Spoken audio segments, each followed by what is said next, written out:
سرورا شاہ کریما دستگیرا اشرفا۔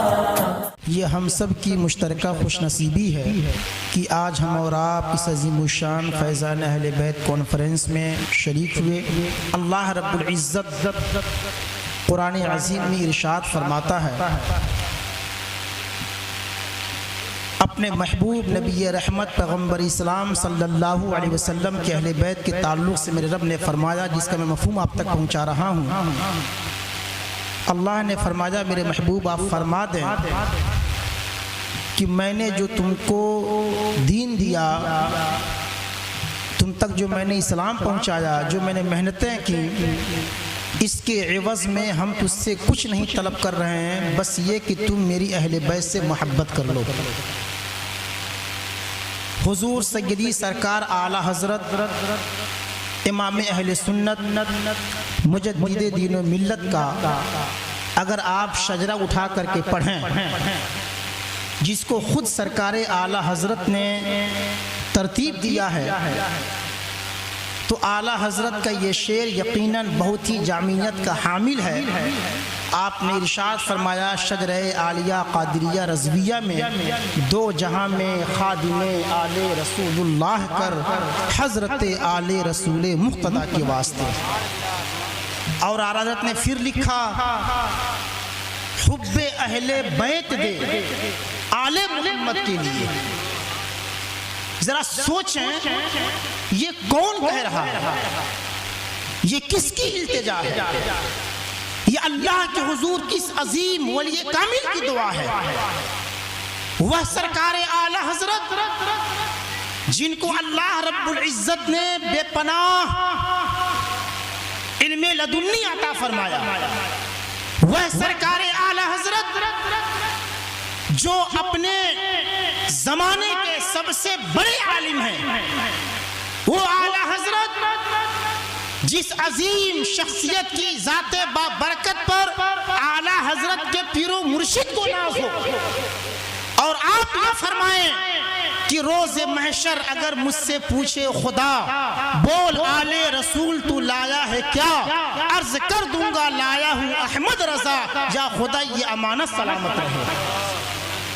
وہ اعلیٰ حضرت جنہوں نے امت مسلمہ کو کم و بیش 1400 سے زائد کتابیں عطا کی۔ وہ اعلیٰ حضرت جنہوں نے امت مسلمہ کو کنز الایمان جیسی عظیم دولت عطا کی۔ آپ اللہ کے حضور التجا کر رہے ہیں، اے میرے معبود کریم، حب اہل بیت دے آل محمد کے لیے کر شہید عشق حمزہ پیشوا کے واسطے۔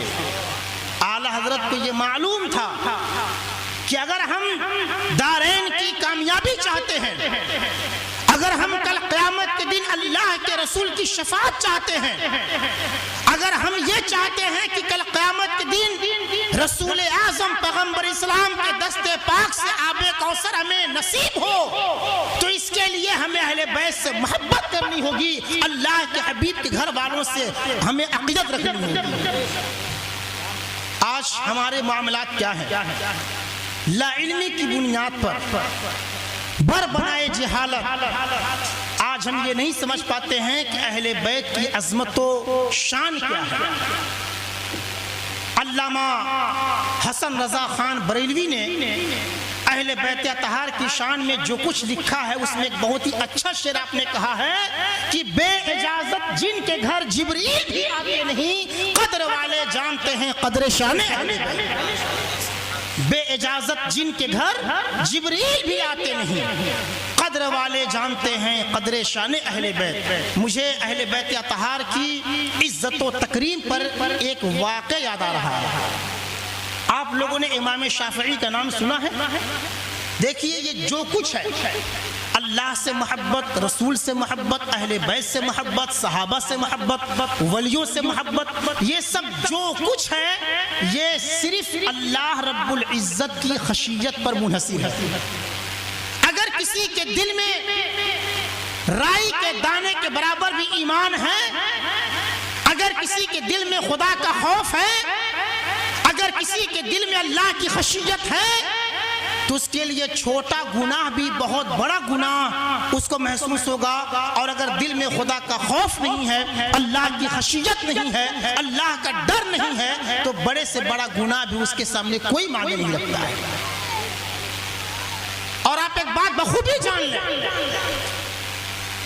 اللہ سے محبت، اس کے رسول سے محبت، اہل بیت سے محبت، صحابہ و تابعین اور اولیاء دین سے محبت، یہ اسی کے اندر ہوگا جس کے اندر علم کی روشنی ہوگی، جس کے اندر ایمان کی روشنی ہوگی، جس کے اندر اللہ رب العزت کا خوف ہوگا۔ حضرت امام شافعی رضی اللہ تعالی عنہ یہ بہت مشہور امام گزرے ہیں۔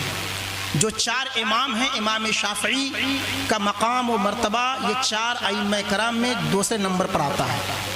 امام اعظم، امام شافعی، امام مالک اور امام احمد بن حنبل رضی اللہ تعالیٰ عنہ اجمعین، یہ 4 امام ہیں۔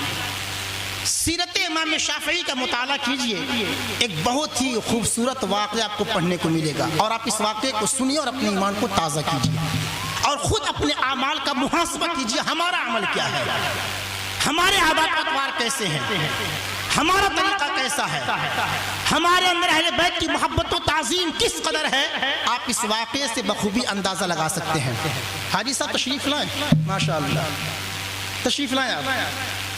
یہ ہمارے نیپال کی ایک نہایت ہی عظیم شخصیت عزت مآب جناب الحاج سید بدر عالم صاحب قبلہ تشریف فرما ہیں۔ یقیناً ان کے وجود مسعود سے ملک نیپال میں بالخصوص ترائی بیلٹ میں مسلک و ملت کا کافی کام ہو رہا ہے۔ سید قرب الدین صاحب بھی تشریف فرما ہیں، دیگر احباب بھی تشریف فرما ہیں۔ میں یہ عرض کر رہا تھا کہ امام شافعی کا یہ عمل ذرا آپ بغور ملاحظہ فرمائیں۔ امام شافعی رضی اللہ تعالی عنہ اس عظیم ہستی کا نام ہے جن کے تقوی کا اندازہ اس واقعے سے لگا لیجئے کہ امام شافعی نے پوری زندگی کبھی تربوز نہیں کھایا۔ کیا نہیں کھایا؟ آپ لوگ زور سے بولیے، آپ اگر بولیں گے تو میں سمجھوں گا میری بات سمجھ پا رہے ہیں، ورنہ ہم رات بھر بولتے رہیں اور آپ سمجھ نہ پائیں تو بولنے سے کیا فائدہ۔ وہ امام شافعی جنہوں نے پوری زندگی کبھی تربوز نہیں کھائی۔ امام شافعی سے کسی نے پوچھا کہ حضور آپ تربوز کیوں نہیں کھاتے ہیں؟ آپ نے جواب دیا کہ میں نے کتابوں میں پڑھا ہے کہ میرے آقا نے تربوز کھایا ہے۔ تربوز کھانے کا ثبوت حدیث پاک سے مل رہا ہے۔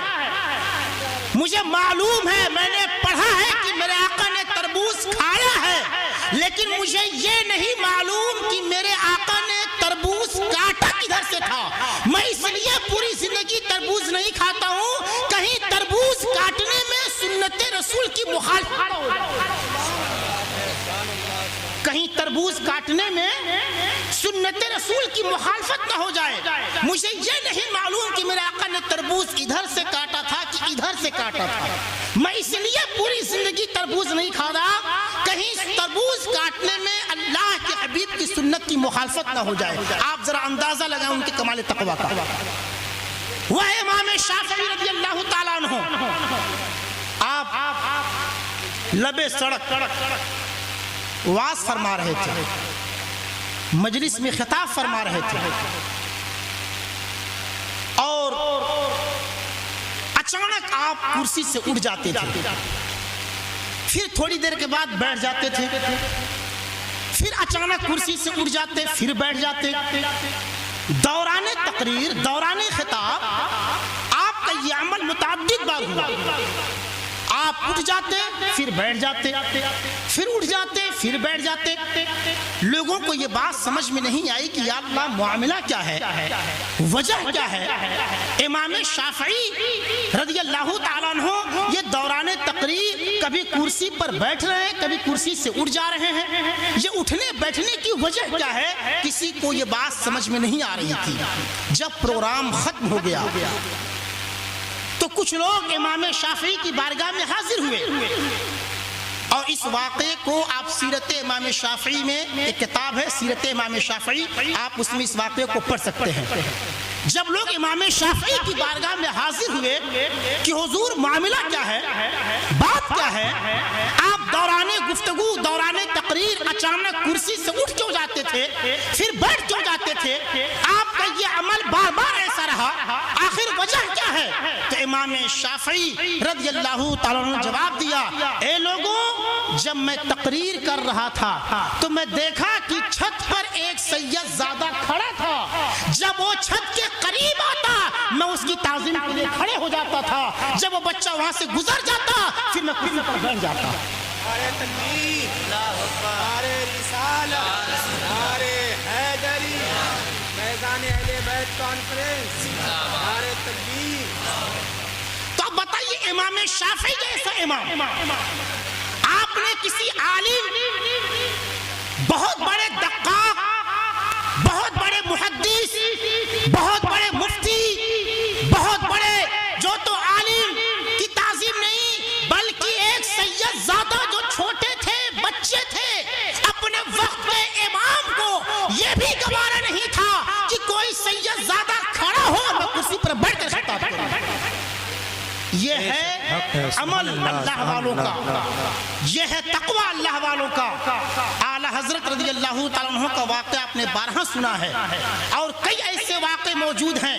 اللہ کے حبیب پیغمبر اسلام نبی آخر الزمان صلی اللہ علیہ وسلم نے اپنے امتیوں کو یہ تعلیم دی ہے۔ حدیث شریف کے اندر آیا ہے، کنز العمال کی حدیث پاک ہے، میرے آقا فرماتے ہیں، من مات فی حب آل محمد فجعل اللہ قبرہ مزارا لملائکۃ الرحمہ۔ وہ لوگ کیا بات ہے، اپنے دل میں اللہ کے رسول کی اولاد کی محبت پیدا کر لیں، جن کے دل میں حب اہل بیت پیدا ہو جائے، جن کے دل میں رسول اعظم کی اولاد سے سچی محبت پیدا ہو جائے، اور وہ اسی حال میں انتقال کر جائے، میرے آقا فرماتے ہیں اللہ اس عاشق صادق کے مرنے کے بعد اس کی قبر کو رحمت کے فرشتوں کے لیے زیارت گاہ بنا دیتا ہے۔ بے شک، سبحان اللہ، سبحان اللہ۔ آپ ذرا اندازہ لگائیں۔ اور ایک حدیث پاک میرے آقا نے فرمایا، من ماتا فی حب آل محمد ماتا شہیدا۔ حضور استاذ گرامی وقار سیدی حضور سید حافظ طفیل احمد صاحب قبلہ حفظ اللہ تعالی وہ تشریف فرما ہے، جن کی زیر شفقت اس فقیر کی مکمل تعلیم نچلول میں ہوئی ہے۔ آج یہ حضرت ہی کی کرم نوازیوں کا دین ہے کہ فقیر آپ لوگوں سے خطاب کرنے کے لائق ہوا۔ میں یہ عرض کر رہا تھا کہ میرے آقا نے فرمایا، من ماتا فی حب آل محمد ماتا شہیدہ۔ آپ میں سے کتنے لوگ ایسے ہیں جو شہادت کی موت چاہتے ہیں؟ دیکھیے، ایک شہید وہ ہے جو اللہ کی راہ میں لڑتے لڑتے شہید ہو جائے، وہ حقیقی شہید ہے، اور اس کے علاوہ بھی شہید ہوتے ہیں۔ حدیث پاک میں ہے، پانی میں ڈوب کر کے مرنے والا شہید ہے، آگ میں جل کر کے مرنے والا شہید ہے۔ اگر کوئی عورت حمل سے ہو اور بچے کی پیدائش کے وقت اس عورت کا اگر انتقال ہو جائے تو وہ عورت شہادت کا درجہ پائے گی۔ اگر کوئی دیوار گر جائے اور اس ملبے کے تلے اگر کوئی دب کر کے مر جائے تو میرے آقا نے فرمایا اس کو بھی اللہ شہادت کا درجہ عطا فرما دے گا۔ کوئی کسی بیماری میں مبتلا ہو جائے، پیٹ کے درد سے اگر کسی کا انتقال ہو جائے تو حدیث شریف میں آیا ہے کہ اللہ تعالیٰ اسے بھی شہادت کا درجہ عطا فرما دیتا ہے۔ تو ایک حقیقی شہید وہ ہے جو اعلی کلمت الحق کے خاطر تحفظ دین اسلام کے لیے، تحفظ ناموس رسالت کے لیے اللہ کی راہ میں لڑتے لڑتے شہید ہو جائے، وہ حقیقی شہید ہے۔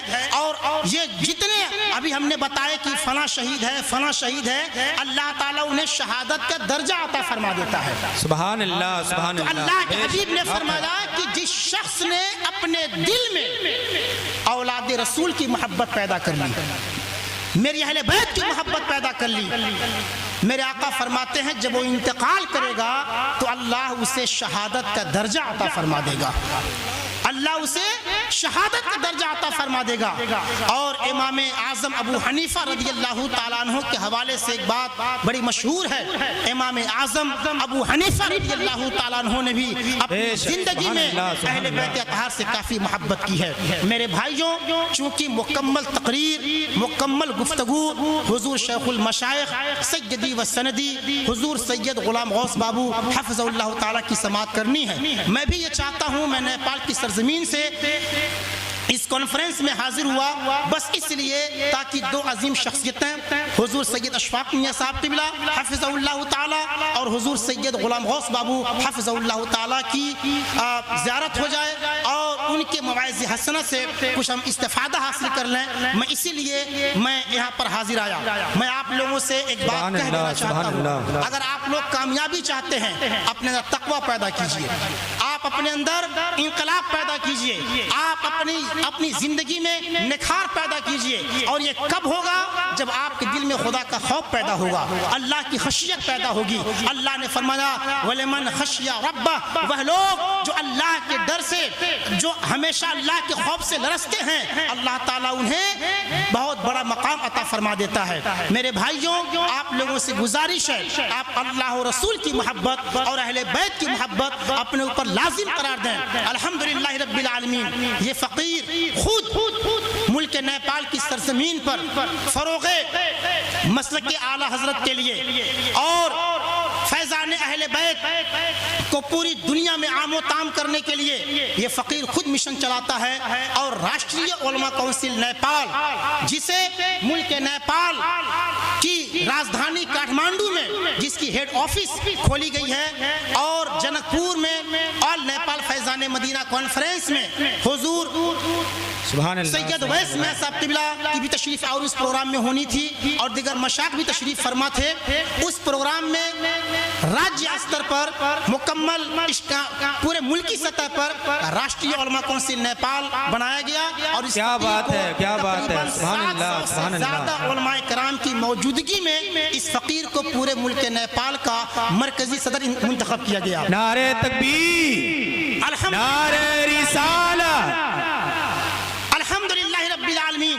ابھی 1 اپریل سال بھر بھی نہیں ہوا ہے، لیکن کم وقت میں صرف یہ اہل بیت اطہار کا فیضان ہے، اور جس نام سے میں نے اپنے مشن کا آغاز کیا ہے، اس نام کی ایسی برکتیں ہمیں حاصل ہوئی کہ ایک قلیل وقت میں 5 سے 7 مہینے کے اندر الحمدللہ پورے ملک نیپال میں کہیں پر کوئی مسلمانوں کی یونیورسٹی نہیں تھی، مسلم وشو ودیالیہ کا کوئی انتظام نہیں تھا، لیکن 5 سے 6 مہینے کے قلیل وقت میں صرف اہل بیت اطہار کے فیضان سے یہ کام ہو پایا کہ ہم لوگوں نے علماء کونسل کے ماتحت پورے ملکی سطح پر امام بخاری مسلم وشو ودیالیہ بنانے کا فیصلہ کیا، جس کے لیے الحمدللہ رب العالمین نیپال سرکار سے ہم لوگوں نے 10 بیگھہ زمین فوراً حاصل کیا۔